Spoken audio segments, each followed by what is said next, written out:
मंडळी, आज आपण टिफिनसाठी करत आहोत डाळ घालून कांद्या चपातीची भाजी. तर आपण कढईत तेल तापत ठेवलं, त्याच्यामध्ये जिरं मोहरी टाकून घेतली. त्यानंतर कांदा टाकलेला आहे आणि कांदा आपण छान परतून घेऊया.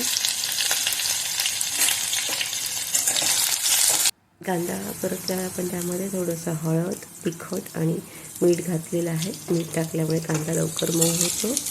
टिफिनसाठी पटकन करायची असेल तर ही झटपट होणारी अशी भाजी आहे. आदल्या दिवशी आपण जर कांद्याची पात चिरून ठेवली असेल तर पटकन होते. आपण यामध्ये टोमॅटो घालून घेतलेला आहे. एक कांदा आणि एक टोमॅटो घालून घेतलेला आहे. आता कांदा आणि टोमॅटो मऊ होईपर्यंत आपण छान परतून घेऊया. आता छान आपल्या मसाल्याला तेल सुटलेलं आहे का, त्यामध्ये आपण भिजवलेली मुगाची डाळ टाकायची. कांदा आणि टोमॅटो चिरेपर्यंत आपली मुगाची डाळ भिजते. बाकी सगळी तयारी होईपर्यंत आपली मुगाची डाळ भिजते. त्यामध्ये आपण आता चिरलेली कांदापात टाकलेली आहे. ही कांदापात तुम्ही रात्री धुवून चिरून घेतली आणि शिजवली केली तर पटकन होते. आता कांदापात घालून आपण छान परतून घेऊया. मुगाच्या डाळीमुळे ही भाजी खूप छान लागते आणि पटकन होते.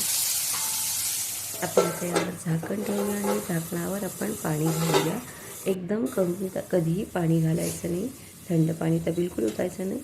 झाकणावर आपण पाणी ठेवायचं आणि आतल्या वाफेवर पण ही भाजी शिजते. आणि वरचं जे झाकणातलं कोमट पाणी असतं ते डाळ शिजण्यासाठी लागलं तर टाकायचं, नाही तर नाही टाकलं तरी चालेल. ही टीप आहे.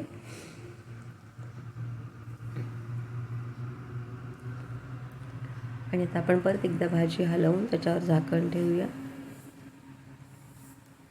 त्यामुळे आपली जी डाळ आहे ती पण छान शिजेल. आपली कांदापात तर तशी वाफेवरच शिजते, पण डाळीसाठी आपल्याला थोडंसं पाणी लागतं, म्हणून आपण हे थोडंसं पाणी झाकणावर कोमट करून घेतलेलं आहे. आणि परत झाकण ठेवून एक छान वाफ काढूया 3 ते 4 मिनटाची. आणि मग आपली भाजी खाण्यासाठी रेडी होईल. ही टिफिनसाठी पटकन होते भाजी जर आपण पूर्वतयारी केली तर. अशा प्रकारे आपली भाजी झालेली आहे बघा. 7व्या मिनटाला आपली भाजी रेडी होते. तर ही टिफिनसाठी होणारी झटपट भाजी तुम्हीसुद्धा करा आणि मला नक्की कळवा की कशी झाली ती. माझ्या चॅनलला लाईक करा, शेअर करा आणि कोपऱ्यातील बेल आयकॉनवर क्लिक करा, जेणेकरून तुम्हाला अशाच नवनवीन रेसिपी